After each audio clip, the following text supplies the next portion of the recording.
Welcome to Reversals?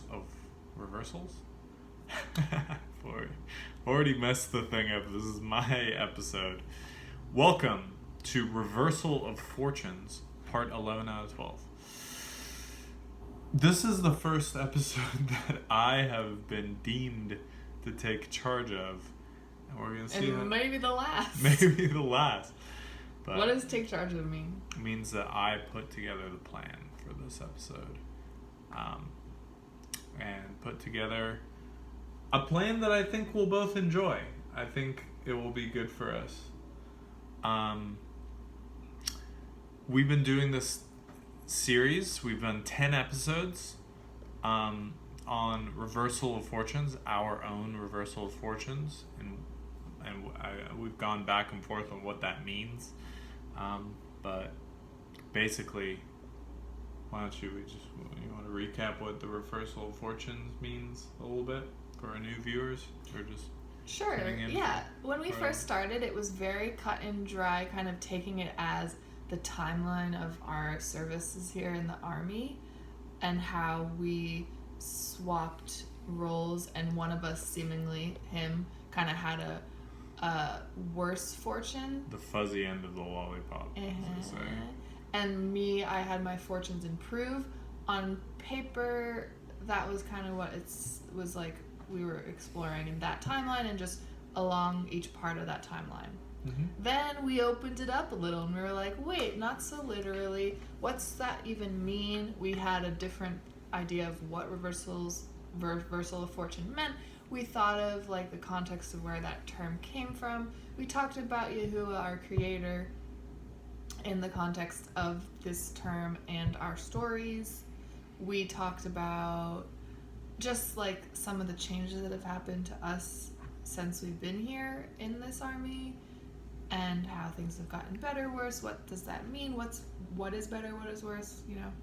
I don't know. That kind of seems like most of the really, really super quick. Well said. Well said.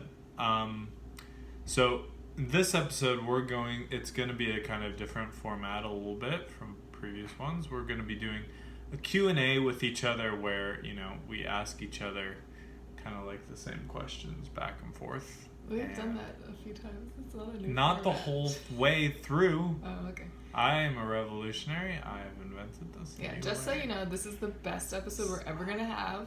Because it's different, and it's because it's from my mind. Because he's a maverick. I'm the injection that they bring into a series when it's starting to get a little wibbly wobbly.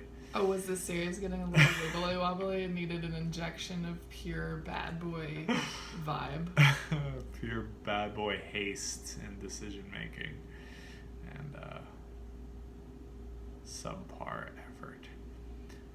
Okay, so are you ready to go? I'm ready. All right, I'm gonna start it off. So, what fortune for you has been gained from this reversal? Okay. Gained from this reversal. I guess I gained trying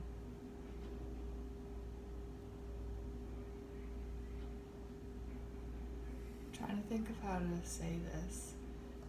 Like from this reversal, because I could say just when we had our fortunes reversed, if that's what we're going with, like that idea. We can. I'm going to, because it's helping me answer this. Then in that case, I gained from this reversal a greater confidence in my voice and in my frame. And those are still things that I struggle with, but this reversal of fortune accelerated my improving of both of those things. And it gave me more ability to express my emotions as they come up. Now, some of that needs a further push to go past unsoberly expressing, but still, it's better than no expression at all, which was what was mostly like before. And any other things that I've gained? I'm sure that I've gained other things, but those pop out as the biggest in my head right now. Okay, well, I'm just going to ask the second question too, and then you can ask me the first and second question. We'll do that. What fortune has been lost from this reversal? Okay, well, this kind of goes back into a discussion on a previous part of the series. Oh no, we're repeating? Uh-huh. Guy, if you don't want to hear this point... Actually, it's not repeating, it's delving into the past to find new gems. Wow. In the present. But the idea, like, what has been lost from this reversal, like, what did I lose when we reversed our roles? I don't think it's actually something that I needed to keep and hold on to. In fact, keeping and holding on to it was holding me back from growing. So in that way, thank you, Hua, for this loss. Every loss is an opportunity for something new to come into your life. Yes, ma'am. So the thing that I was losing, I've lost from this reversal, is I think I lost some of my ability to not be responsible for certain things. Certain responsibilities fell on other people, and I got to, in a way, kind of hide from things or situations or... Sure, I wasn't thinking that, but sure, that's maybe a part of it. But definitely hide from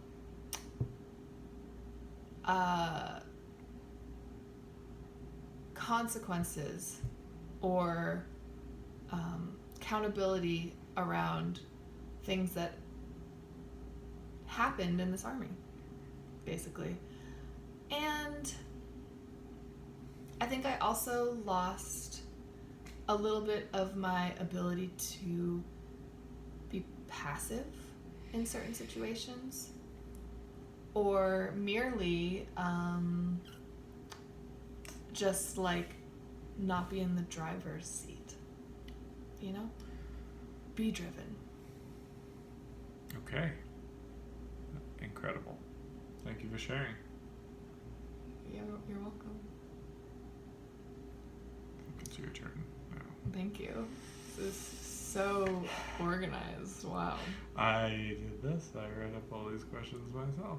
Yep. I feel like this is when the mom has been doing like a million things, and then like the child does it once, like really I'm not gonna say minimally, but I'm gonna say minimally, and then is like, yes, I'm kind of somewhat of a genius around these parts, I'm somewhat of an organizer myself. Are you organized? Okay, what fortune have you gained from this reversal? I have gained, well, the kind of ability to be a little bit further out from the central formation of things, which is sort of a loss too.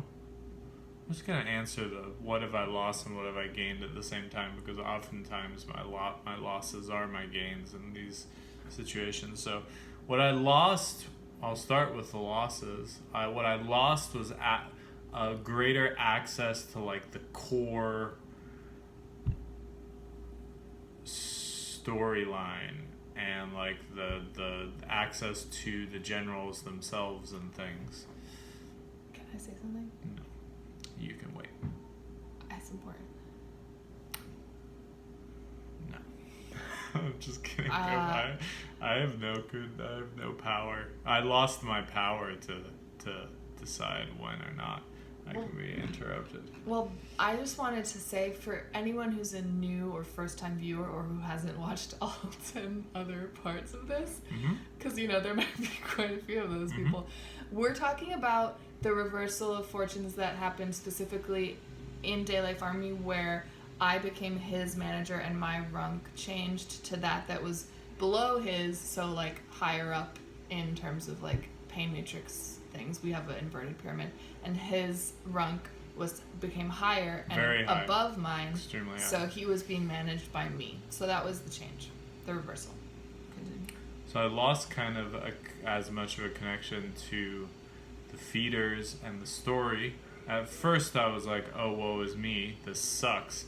But later I recognized that there's actually a lot of benefits to that in my life, to not being like directly managed by, you know, the generals. I got a lot out of it. I was able to leave kind of like this coddled pep talk matrix of like more talk than action, which was a lot of what I feel like I was in that role before. And I was kind of forced to figure some stuff out on my own and deal with some things within myself without like the kind of being babied a little bit by just having, you know, people who are much older than me, much more experienced, kind of looking over my shoulder around everything that I was doing. So that was a loss and a gain. I lost a little bit of the comfort in my life. That was a loss for sure, but through that I gained some actual accomplishment and some action, and, you know, things that are generally better for me. Being super comfortable isn't really that great for me to be, so I definitely lost a little bit of that comfort, but gained so the benefits of not being so comfortable, which is like some strength training, some, like, you know, having to figure stuff out, some being a man lessons. What fortune did I lose and gain? I lost, I lost being a manager. And through that, you know, lost kind of like the power of being a manager and being in charge and not being like the highest ranking person on the food chain. And there were some things I did not like about that. I do not specifically like following orders very much, so, but I did gain being a little bit less like, you know, having to deal with a two-front war between like my inferiors and my superiors, which as a middle manager, which I was for 4 years before this change, 3 years before this change happened, was honestly miserable at many parts of it. It was not a fun job. You know, I remember. She thinks I don't know. She thinks that I don't know her plight. I think you forget a little. I remember your plight. And honestly, you reminded me, like, there's bennies to the plights on the other side too. The grass is always greener on the other side. Who said that? I think that. Was that General Koa who wrote that? I think that girl, as told by Ginger, Macy Gray. Macy Gray. Yeah. The grass is always greener on the other side, folks. I don't know if that's always true in every case. Sometimes, I mean, maybe. But you do, you know, there's bennies and there's like, so all of my losses were also kind of my benefits, and all of my benefits were kind of also my losses, so. Gains, bennies. What are the bennies? Let's get into it. Let's get into bennies. I hate that word. Huh? I hate the word bennies, yeah. Comfy, cushy. I always think of like this like cushy like, I don't know what like movie or like show had, they always talk about like a cushy government job. Mm-hmm. You know what I'm talking about? Yeah. It stuck with me since I was a kid, like thinking about this cushy job. You're I like, lost a little a bit of the job? cushy. Ooh. Yeah, I lost a little cush, but, you know. What opportunities did you not expect, were unexpected from this reversal?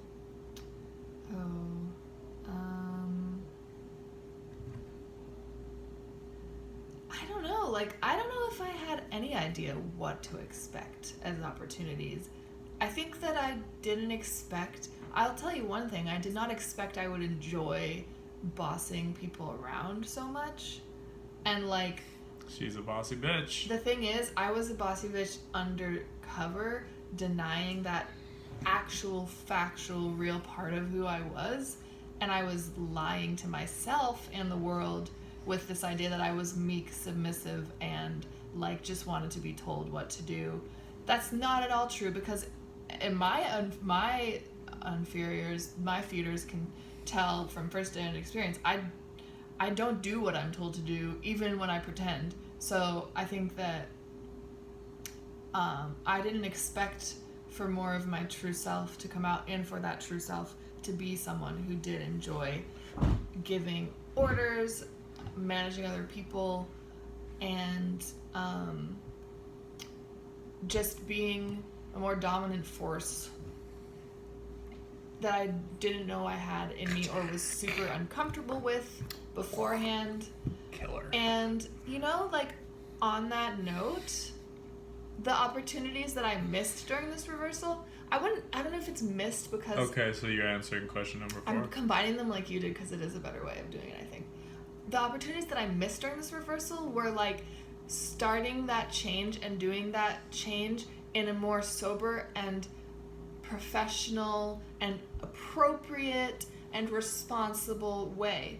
Because he can tell you from his experience, and I don't know if other people, they can't tell you because they're not on this video with us, but it was a bumpy transition where, and still, I have issues of trying to control in areas that I shouldn't and not controlling in areas that I should. Like, putting that, like, enjoying being in control and managing and being dominant, putting that in the appropriate places is very important. And sometimes I misplace where I'm putting that and should be putting it somewhere else. So, like, there's opportunities that I've missed to do that better, to do this change in a more responsible way. And yeah, the middle, like, transition between the reversal, I remember being, like, super uncomfortable with this newfound, like, expressing myself, managing, being kind of a hard ass, and went overboard with it.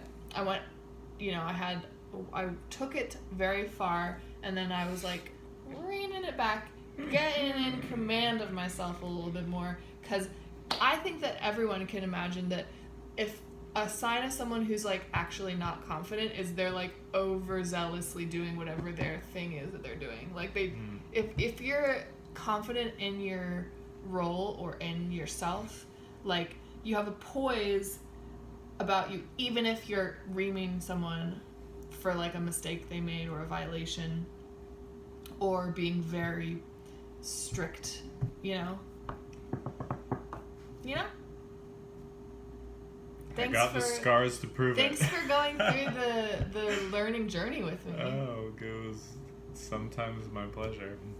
You know, we both kind of did that to each other. Like, we both were each other's managers and did crazy things as each other's managers. Oh, yeah. And still do.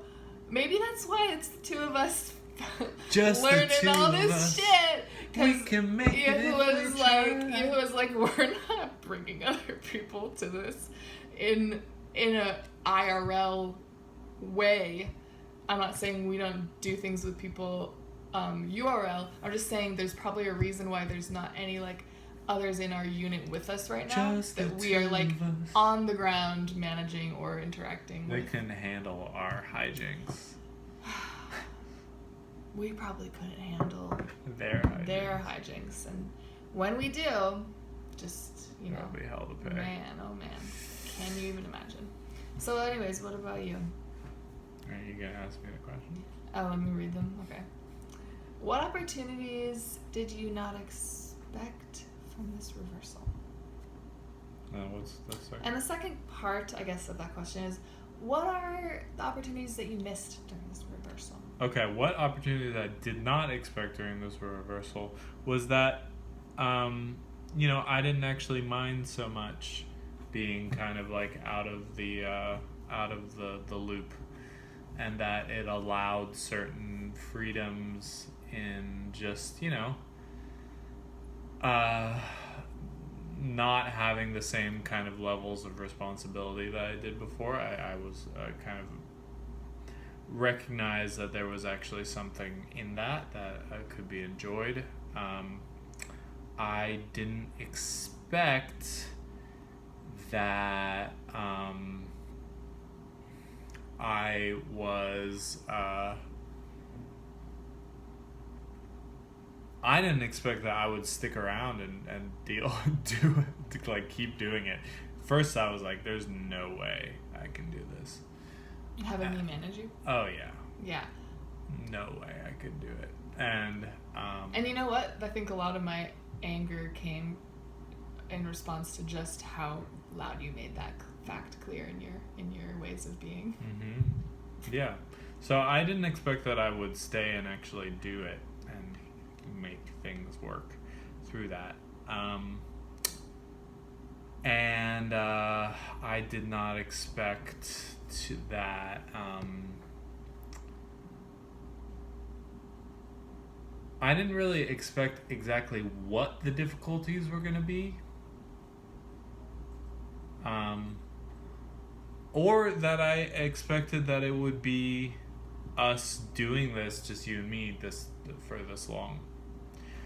And the ATM unit. So I think the opportunities that I missed during the reversal were, if I had just like had a good attitude about it from the jump and just jumped in being like, you know what, fuck it, why not? What else do I have going on in my life? Why wouldn't I just take this change and run with it? I think that we would have accelerated through a lot of our progress quicker, would have allowed the way for probably more people to show up because they'd see an example of someone doing it. I think I missed the opportunity, which is for me, a lot of the opportunity is like, I feel like I need so much runway in order to start doing something or start doing it right or doing it at all. And an opportunity I missed was just taking off faster and just like getting into it earlier in the cycle, not like waiting to have it kind of like kicking and screaming for so long. So yeah, that's the opportunity I feel like I missed. Yeah, that makes me think of the thing I left out in my answer is that the opportunity I missed, it wasn't so much that I missed the opportunity to be more of this or that as a manager or get into things in a more responsible way. It's the opportunities that I missed were like ways I could have had different deliveries come my way because I was doing that. Yeah. Like that's a better way of putting it. Like there's things that didn't come my way because I was still dealing with, and I'm not gonna look back and like regret these things because it was clear I needed to deal with and get better at certain things that I did improve, like they did get better and I did grow in those ways that got me to where I am now, and now I have more to do to get me to the next place. But I just think that there are definitely opportunities that you miss out on when you aren't ready for them yet. And of course the goal is to try and, like, for me at least, and I think most in this army, to get to the next point of growth as fast as you can without, like, delaying, derailing, whatever. Which this unit we were both very good at doing that. That's why things take a lot of time for us. Yeah. I mean, like pain matrix time, we're still fast, so I feel good about that. I have to but in terms of my own personal goal of like length of time, not fast enough. Well, talking about personal goals, let's use that as a segue. Oh. I didn't know segue was spelled Seguue. I thought the whole time that was spelled Segway,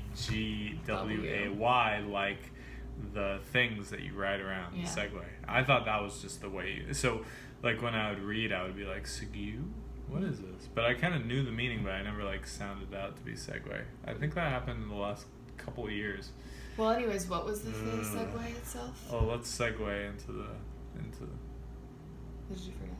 No, I remember. So you're talking about goals. So, what are talking about like some of your goals, maybe, or I don't know. What are the fortunes you're most looking forward to in your life, and what do you think are the difficult obstacles ahead between you and your fortune? And you don't have to spill all the beans to our viewers. Okay. What are the fortunes that I'm most looking forward to in my life? Okay. I am looking forward to most,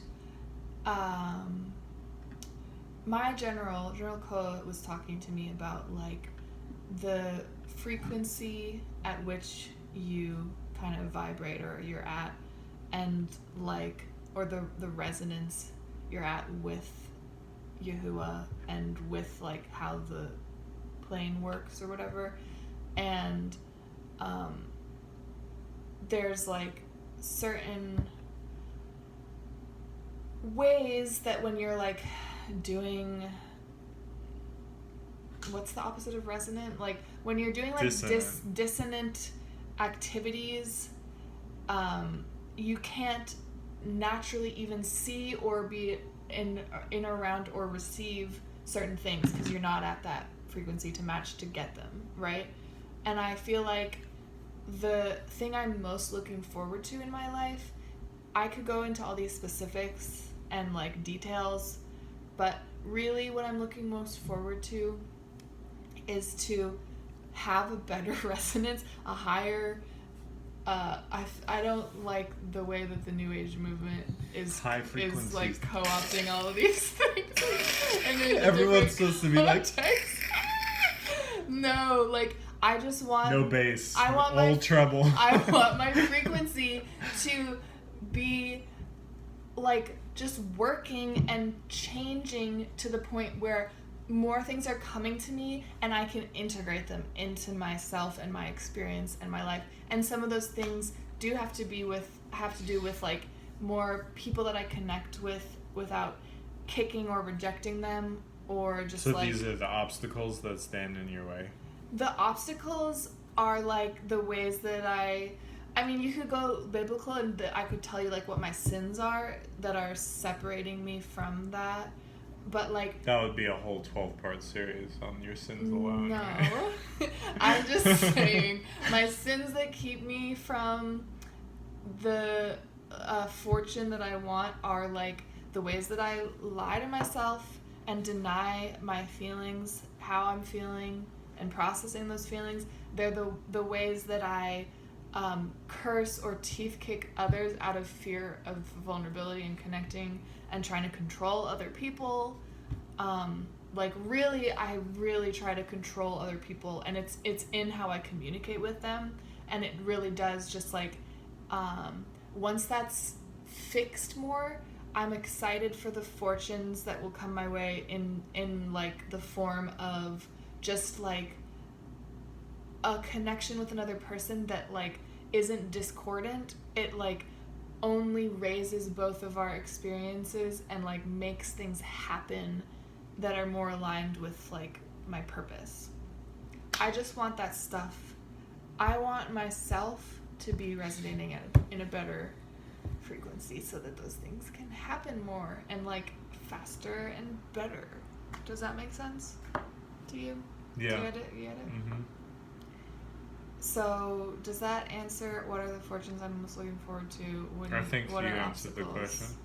What about you? What are the fortunes you're most looking forward to in your life? And what are the difficult obstacles like that are coming up between you and that fortune? That's a great question. Thank you. Yeah. What I would say the fortunes that I'm most looking forward to in my life are similar. It would be like a content flow in my life and the right balance for me between my public life and my private life and my business life and my, personal family life, which right now I don't feel like are aligned at the right way. I'm looking forward to the fortunes of interacting with a lot more people, a lot more men, like in real time, like, and being able to kind of like diversify my attention in a lot of places and be able to see further than I can see right now, or hear further, and like have kind of a longer look at what's ahead, instead of day to day, like looking at the day every day. That's the fortune I'm looking the most forward to, is like the stability and like everything working in my life, just waking up being excited about the work day, and just like that feeling all the time, and just kind of like feeling that I'm doing the thing that is really my purpose to be doing all the time. And I think that has a lot to do with my professional life, and that's a lot to do with like this thing really popping off, and me making my own experience within it take off and be something. And then the fortunes that come with that are like, you know, family and a lineage and, you know, extending the Brooke name out and having sons and daughters and land and all of those things. But really, I don't think those things are like gonna happen unless there's a bigger balance in that other part of my life. And I think that's really the priority is that part, and then the rest will come, because you know that's what humans do. We procreate and we continue our legacy on there. So I'm not worried that that part's not gonna happen, but it's about like creating the space for miracles to start happening in my life. And I think the most difficult obstacles ahead between me and that are my kind of like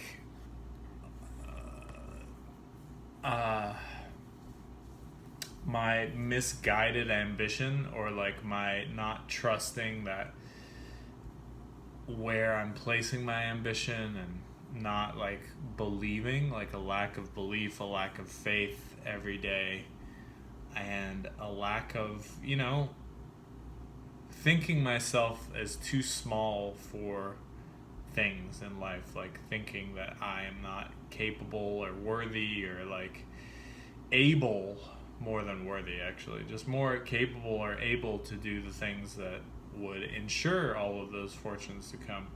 And also not believing that once I am correct and acting correctly, that Yahuwah won't do the other part of it. Because I believe it's a collab, right? It's like you do your thing. In Judaism, it's the expression called hishtadlus, which is like there's two things. There's like bitachon and hishtadlus. And bitachon means trust that, you know, the Creator has you on the right path and that you're exactly where you need to be, and you trust completely that that's all, everything that's right now happening is happening for exactly the reason it's supposed to happen. You're right where you need to be. And then hishtadlus is everything that you do knowing that. So you don't just like, okay, well, you know, Yahuwah's got my back, so I can just coast and whatever happens will be fine. The hishtadlus part is like, okay, now I'm gonna actually like do the things in my life to push my life forward. And that's where I kind of feel like it's a collab between us and our creators to be like, all right, you know, I know if I do these things that like the rest will be covered, because I have faith that the rest will be covered, but it's because I'm taking the action to do the thing. Yeah. At least I think that really works for me. Well, like Yahuwah gives man free will. That's the thing. So we have the free will to make our decisions and choices, mm-hmm. and have the way that this realm is designed by him kind of deliver things based on those choices we make with our free will. And that kind of goes back to what I was saying, like this thing that General Ko is talking to me about with resonance and like where you're at, like my or our whatever your one's choices, when they are more in resonance with the Creator's like rules to this realm, and what gives you something and what takes something away, or what lowers you or raises you, when they're more in resonance with that, your life, your fortune multiplies. And the same way it can be lost in like that or over time, whatever, based on the decisions you make with your free will as well. So really, like, I don't often say this out loud, let alone think it, but we're very, what is the word? Like, we have a lot of good fortune to be in an army that holds us accountable and keeps us on the path to making the right decisions, and like corrects us when we make the wrong decisions. And it's being here and like out of the pain matrix and kind of in the plane matrix, trying to get closer to pleasure matrix territory, things happen when you're out of accordance here. The fallout comes swiftly and more intensely than if you don't know the way out. Yeah. You know what I'm saying? So like for us, when we've made the decisions that are like not in accordance with what we should be doing, or just with what the path we're on, like it's swift, the blowback, the fallout, the whatever. Yeah. So we're, I think, very fortunate to have support and like a very structured thing inside of which to like get back on the path. And I think this is actually another question. We're going to skip a few forward because I think this one has a lot to do with the ones that we just asked. It's very similar to the last question. But what are things that are holding you back from accepting delivery on your fortune? Which I think is slightly different than saying what are the obstacles ahead, because it's like these are the things that you're doing right now that are stopping you. And I'll answer this first just because I like thought of this. But I think one of the things that's stopping us, or me specifically, from receiving the fortune that's like right there for me, because there always is, there's always like some fortune that's right there that's not, is like recognizing that we've already received a ton of fortune and that we're both extremely fortunate. And for myself, that I've been extremely fortunate my whole life. And not even coming from like a privilege, like I grew up, blah, blah, blah. Like, sure, yeah, there was privilege there as well. And I am privileged to be where I'm from. But like I was fortunate in so much that happened in my life. And so much that like doesn't happen to other people. Like where I can look and be like, that was, you know, Yahuwah's hand that put me on this path.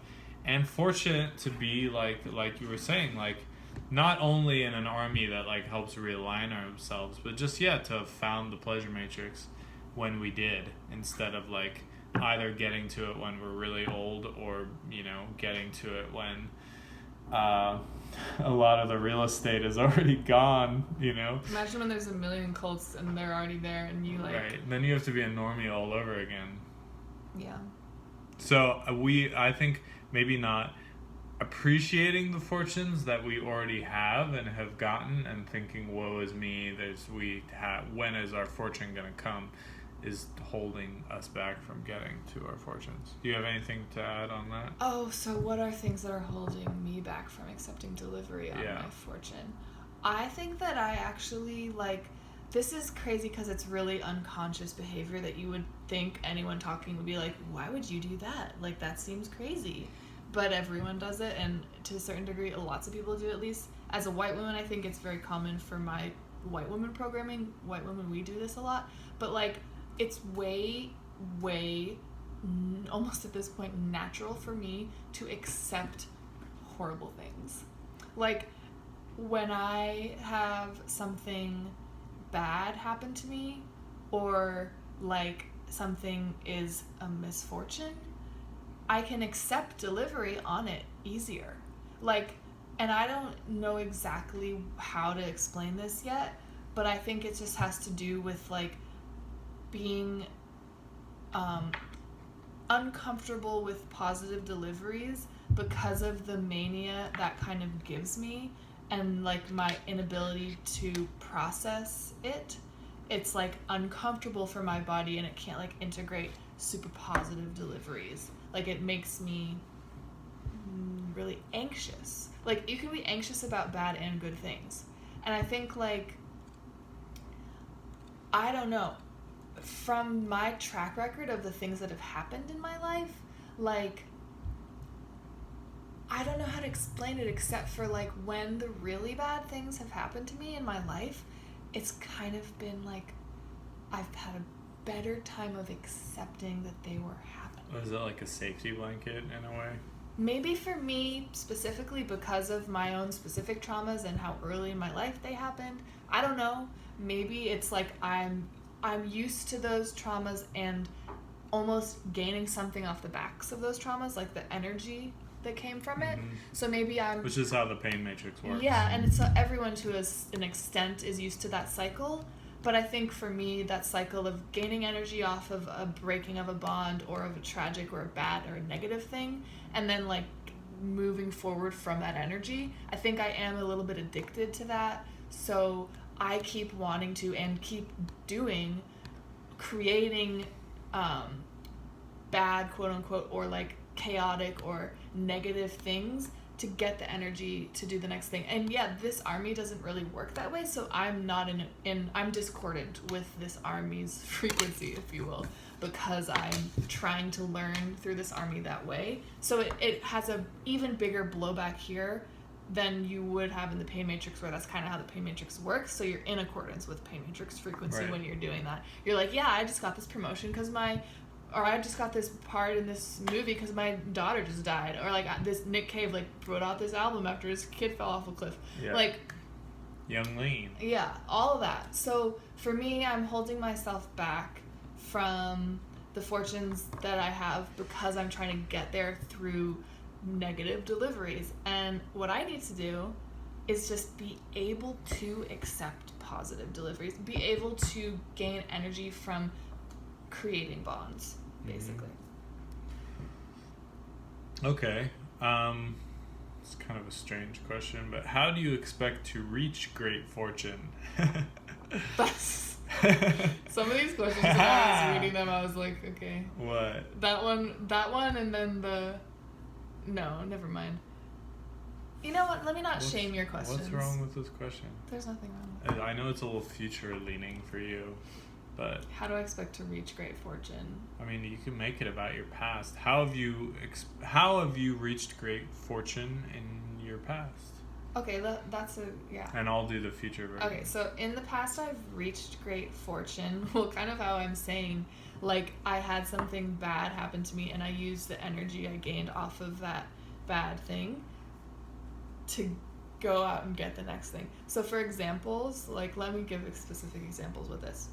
When my dad died when I was 10, going on 11, like it was a couple weeks before my birthday, the energy from that tragedy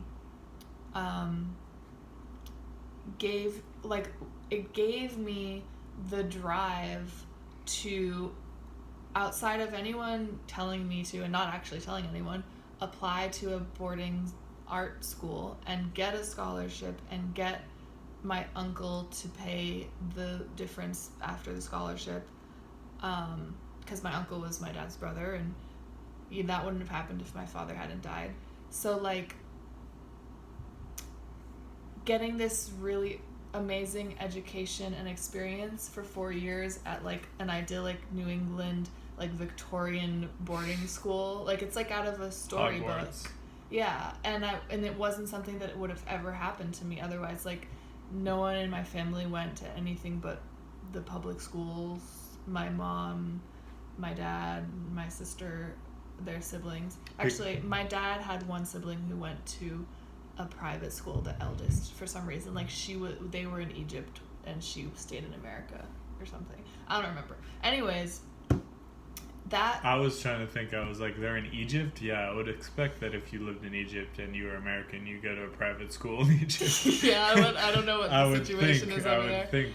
But then like another example is like, you know, that's less intense, perhaps maybe more relatable to someone else watching this. Like you have a breakup and then you use the energy from that breakup that you went through to be like, I'm gonna like work on myself and like get hot or like go do this and whatever. So that is how I have gotten better fortune or received fortunes in my past. And like to bring it to this army, that's not how I've gotten great fortunes here. I've had to and been fought with, or like that's been kind of like tried to be stopped by this army, me trying to do that, though I try. And more like the things that gave me great fortune were letting go of control. Just kind of just being like, whatever's gonna happen, it's gonna happen. I'm gonna stop trying to control this with actions and being like initiatorily crazy. Right. Yeah, things always happened when I like took my hands off and was just like surprised by it, honestly. Mm-hmm. So, what about you? How do you expect to in your future reach great fortune? So I expect that there's gonna be like a tipping point, as they say. As Malcolm Gladwell says. You really like whip that author out of your lexicon really quickly. Mm-hmm. Have you read that book as well? I've read other Malcolm Gladwell. Not that. When were you like reading business books? Excuse me, he's not a business book. He's like a pop psychologist. I'm sorry, I forgot that you're a lot more well read than me, but I just sometimes I'm surprised by like where you're like just like what fucking SAIC person is reading like Malcolm Gladwell books. I don't know, maybe a few of them. The one about like eyes and vision, I forget what it was called, is what I read by him. The Eye of the Beholder. Anyway, I expect that there will be some sort of tipping point, and it'll probably come from like enough personal development on my end where things will, I'm not going to say easier, but they will start to become more, yeah, I mean, I think they will actually become easier, but in like a way where it doesn't mean that like there's going to be less to do. It's going to be like how the things come will be almost a reward for the efforts put in. And I think it comes for me from just a lot of personal development stuff, like getting better at what I'm doing, and also, you know, nipping in the bud like some lies, pretty bad habits, some lying and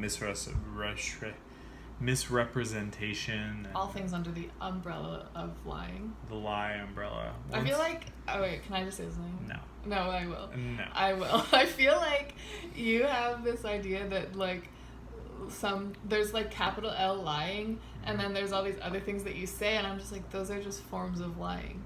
But you're like, no, that's doing this or that. And, and then it's like, no, that's all lying. If you were truly a liar, you would know of all the subtle differences between each. I'm not saying that I do or don't. I'm saying you do, but you don't call them lying. Oh, yeah. You're like, that was just, I just left something out, or that was just me, you know. Sure. You have a little ways to go on at least the denial of what is lying or not before you can stop all of the lying. Anyway, yeah, I expect it to be kind of like a tipping point where once a lot of those issues are resolved, or it will be like just like a diamond mine, where, you know, that meme of like you're just chipping away at the mine. And I think when I get to a point of like giving up, totally giving up, gold but mine. I don't, huh? It was gold in the diamonds. No, it's gold. Till you strike gold. It's diamonds in the meme. Oh, you're right. It is diamonds in the meme. Apologies. You interrupt me a lot more than I interrupt you. I knew it used to be the other way around. Yeah, we've switched a little. Yeah. Well, maybe we've just switched because this is like your episode that you're in control of. So I'm like, control. I just wrote a thing.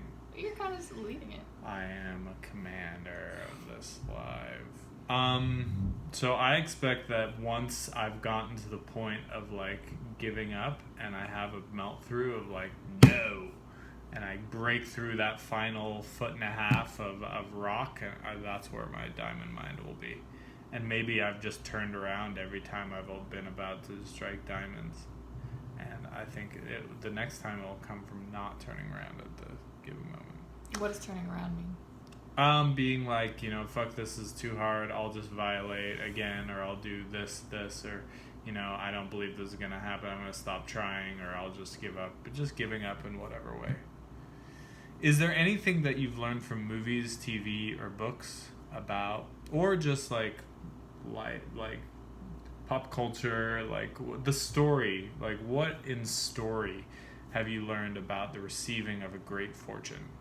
Okay, I know my number one answer for this. Mm-hmm. So, shout out to General Wiz. One of the first few big things that he would tell us, or like his little anecdote, is from he said from the movie, what is it? The Treasure of the Sierra Madres? Mm-hmm. Yeah, with Sierra Humphrey Bogart. No S. Okay, Sierra Madre. When you get your great fortune, whatever that may be, you are most likely to like get too manic and not, get the gold home. Like once you receive the fortune, you need to get it home and get it safe and not like lose it on the way back, right? Mm-hmm. Which is from this movie, literally, but we're talking about it in metaphor. Mm-hmm.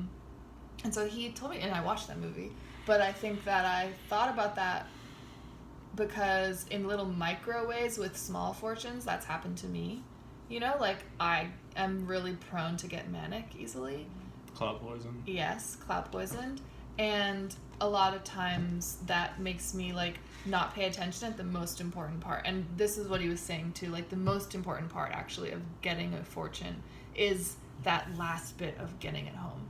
And so I've lost fortunes here and there, not the grandest, not, millions of dollars of gold up in a mountaintop, but, nice little fat checks here and there. Mm-hmm. So that's something that I've learned from the story out there. Good stuff. For me? Yeah, what about you? The example that comes to mind is like a movie that is based on the Rudyard Kipling book or short story called The Man Who Would Be King. Have you seen that movie? Yeah, I think I watched it with you. Oh, yeah. Right? I don't know. Have you? It's like Masons, basically, who they go on... these two guys are, ex-soldiers in India. And they get the idea... Basically, they're looking for the next, like, big challenge in their lives. And they're like, we're going to go conquer Afghanistan, which has never been done. No white man has ever been here before, since Alexander. Mm-hmm. And they go and they get it done. They, like, really do the whole thing. But the one of them just gets really, like...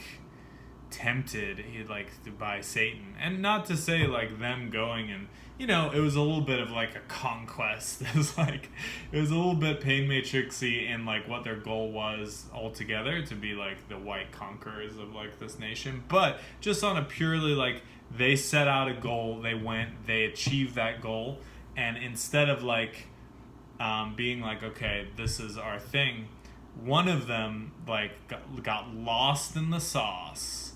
And I feel like this one applies to me in some ways, and has applied to a lot of people. Like when you get something to like, then like you're like, well, it changes you. Yeah. And then like one of the characters, and it's a great movie, by the way, I would recommend it. The Sean Connery character gets insanely cloud poisoned and decides, well, I'm just going to be God to these people now. I do remember this movie. And it was a very poor choice on his part. And basically, he doesn't...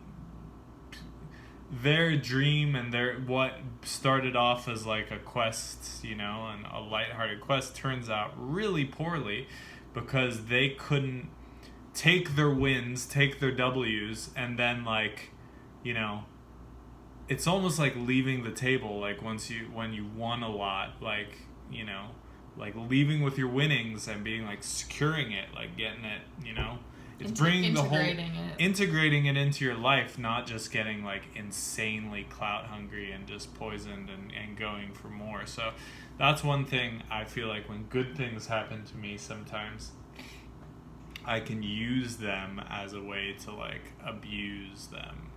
So taking good things and locking them in and integrating them and finding like a new goal. These guys could have conquered Afghanistan, got all this treasure, been the two richest guys in England, then gone on like a whole nother adventure, stayed friends, done the whole thing, lived like a full life, gotten wives even perhaps, gone and like started families, done like tons of things could have happened, but they chose like the really tempting hypnotic desire, which like anyone could see was the wrong choice to make. So. And this is a great segue into segue into something about washing. Let me plug washing belief right now. Have you heard of it?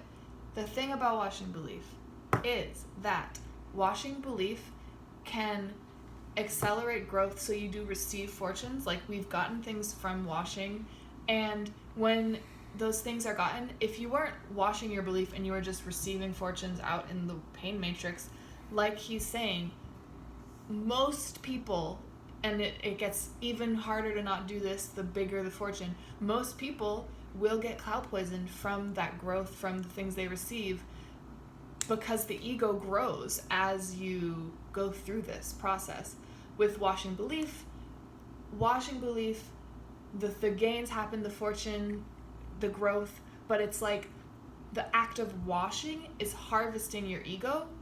Hopefully, the hope is in time with the growth and the things you're receiving. And returning of your soul. And the returning of access to your soul is a part of that process. So, like, I can say there have been times here when we have done certain wash orders, and those have, like, given us things that are really, that then bring up issues that, and some kind of, like, chaotic things, honestly, that then we have to deal with in a way that harvests our ego.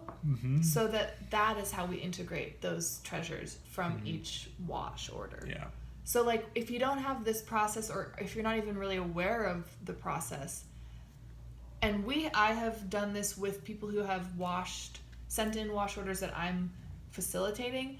I'm not very good. I haven't been very good at explaining this to them, or making sure that once they do one wash, like whether it's a financial wash or a social wash, that they then follow through with a second type of wash to, like, integrate what they've gotten, so they don't go too high or go too low with that. Important.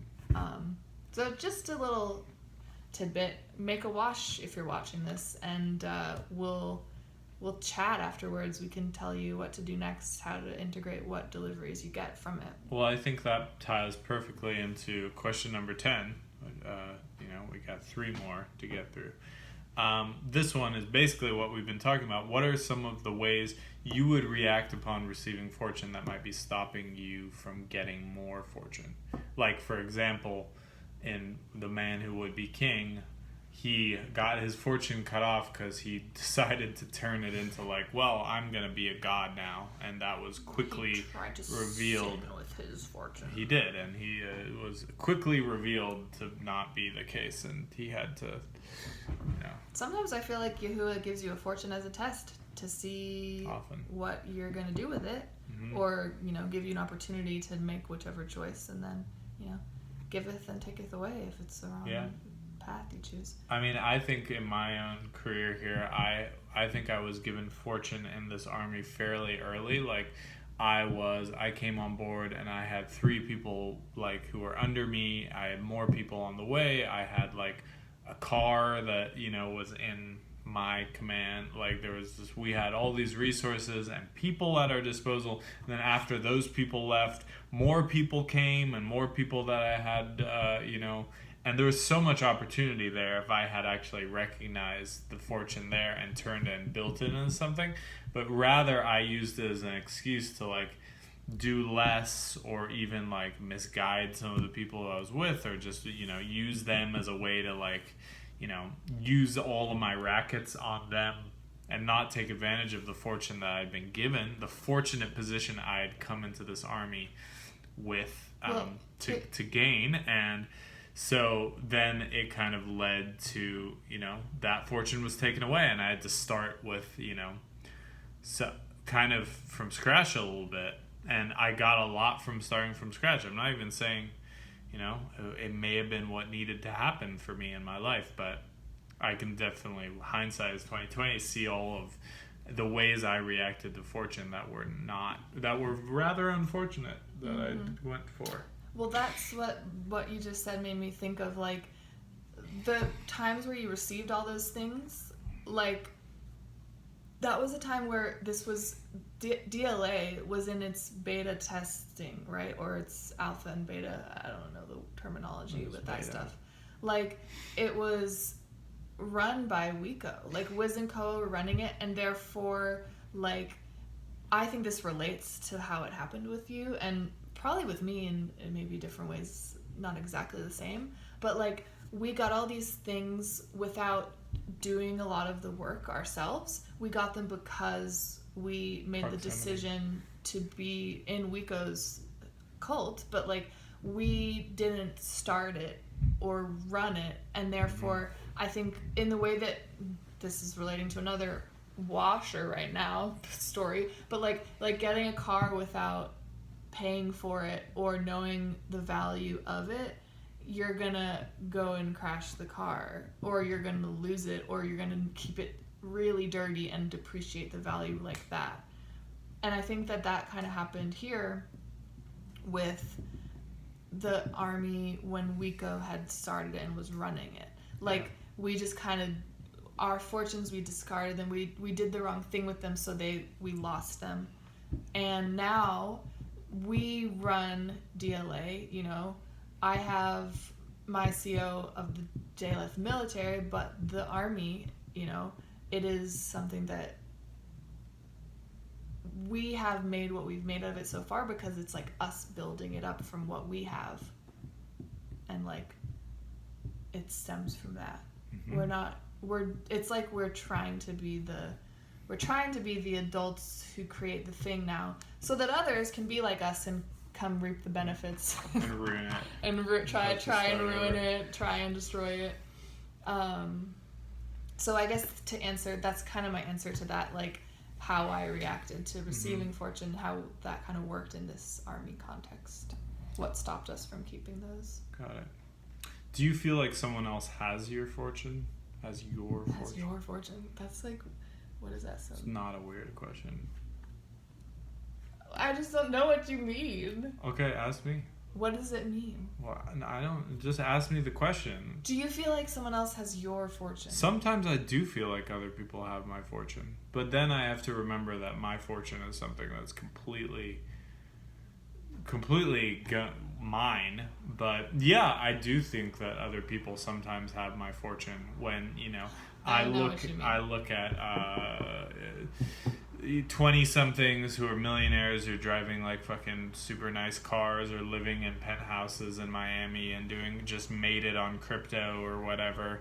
I mean, and it's hard to remember that they're not actually living great lives, but a lot of what it looks like, or it seems to be the life that they're living, seems like a really good life. Or I look at Orthodox Jews and they have like 5 children and they're married at 20 years old and they're like already starting their life, and you know, things are happening, and like you know, I'm like, well, I want that, but then I also have to look at like, well, you know, they're not actually living their best lives. You know, not all of them. I can't speak for everyone, but for the most part in the pain matrix, you know, a lot of it, like, we don't recognize all of like the things that, like, the cost of doing business in the pleasure matrix and the pain matrix is extremely high. So there's plenty of people that I look at and are like, they have my fortune, they have the thing, they have a cult house and a baby, and like well, you know, the pain matrix runs on like layers of obfuscation. Like every price is hidden, everyone's really adept at hiding, or sorry, every cost is hidden. Like everyone's really adept at hiding the costs of their lifestyle, or, you know, the things that you have to give up in the pain matrix to get. And like a lot of it is, since it's a material matrix, Satan's matrix is the material realm, a lot of what is on the surface is what's given priority, and it's what you can see, and it's what makes something look a certain way. Yeah. Now, I don't think anyone in this army would argue that it shouldn't be, you shouldn't have great things, an amazing house, mansions, even super yachts, private jets, PJs, but like not within the pain matrix, because the cost is just your soul. It's just too darn high, and there's no one's working, and nothing's working underneath that material realm, that material surface. Yeah, it's all for that material surface, but at the cost of everything else. Yeah. to whatever extent based on, you know, what's happening with you. Well, do you feel like someone has who are the people that you feel like have your fortune? Well, as a white woman, I feel like I actually had a sniffly upturned nose reaction to this question because it was such a relevant question to me, honestly. Mike, who would like I have an obsession with, I need to constantly shut out my comparison reflex, because I'm constantly like only looking at material surface and the look of certain lifestyles and people. And let's remember that a lot of this is all on social media, which I know this is like a classic thing to say, but like you really have no clue what's going on from social media. You don't know who's an op. You don't know who's like a 40-year-old man posing as this 25-year-old trad wife. Like, you don't know who's an op with an agenda, and you don't know anything about any of these people's lives. But like, I get into a hypnotic mode of comparison where I feel like others have more fortunate lives because of their curated presence online, because of the things and the ways they act, and like really material things. Like, I'm a super materialist. Like, you show me a nice, like, cute restored 1800s barn and like a nice like kitchen full of like, you know, the KitchenAid and the whole wood and everything, and the fridge full of great foods, and I'm like, that's my fortune. That's like, you know. But the thing is, I'm on a different path to get those things, and I need to remember that I was in a place where I could have gotten those things before, and I actually, let's be real. Well, could I have? But I didn't. Possibly. You definitely could have. Yeah. But you did not. But I didn't. And the things that you did get, did you use them right in the right way? No. And like, I don't want those things. I don't want to pay the cost for what those things I mean, I could be a Finn guy out there. I could have, you know, been like a music business executive, cutthroat, gone and worked for fucking, you know, whatever. What's his name? Who's like the big, the Cohen guy who like super rapey rap guy. I was on the pipeline to be like the Jewish like business. No, not Rick Rubin. Rick Rubin's a loser.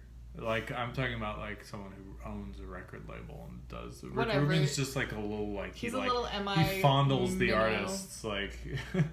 Yeah, exactly. He's, you know, I'm talking about the guys who like run the labels that are like, okay, so in this album we're gonna talk about OxyContin and we're gonna get this out because we need to like, you know, get everyone on this drug or this form of whatever.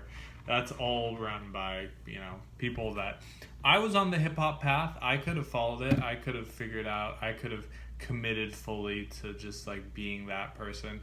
And I would probably, if I wasn't dead by now, which is very likely, I could have, nice things. But I never treated anything in the pain matrix well. Even when I had money, I lived in squalor, like by choice. I never got groceries. Like all the things that I think I would do now, like I think back, it's like I didn't eat well. I never went to the grocery store. I never like took care of myself. I was living in a house with a broken window. I didn't pay my rent on time ever, not because I didn't have the money to do so. I was just such a degenerate procrastinator that I like just never did anything because I was just I was not I wasn't there. So I know that's like what the pain matrix does to me. There's not that much out there for me. And sure, like I learned so much here that like in my kind of like fantasies, I'd be like, now I could go out there and use all the things that I learned. But it's like, where did you learn those things? Like, even if I would be able to maybe be more successful in the pain matrix now, it's like, well, first of all, at what cost? Because now I know I wouldn't want to, but I could definitely pay things. You know, I would be more equipped to like handle the very basic things I couldn't even handle in the pay matrix, like brushing my teeth every day. Mm-hmm. You know, so yeah, it's not worth it. Basically, is the thing. But okay, so if fortune favors, this is the last question. We're on question 12. You ready for this? We're almost done. If fortune favors the bold, where have or haven't you been bold?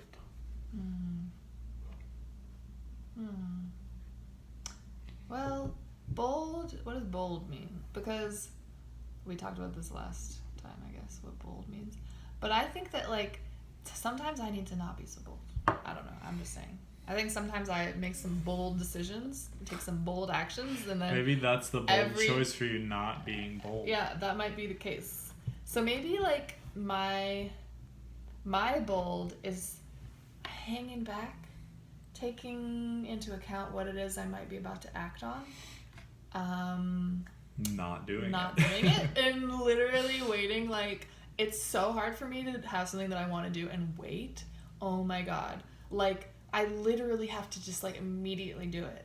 I'm so addicted to that. Opposite. I'm so addicted to that. And this is kind of where I have the bad boy in me, like my secondary day type. But, like, if I don't just go and do that, I will literally be like, I guess that means I'm never going to do it ever. Like, I'll kind of, like, do the way opposite side of it. And that's probably why when I have something I want to do, I do want to do it right away, because I kind of know that's how I work. So I think... How you don't work. How I don't work. So I think my boldness is measured, thought out, scheduled action.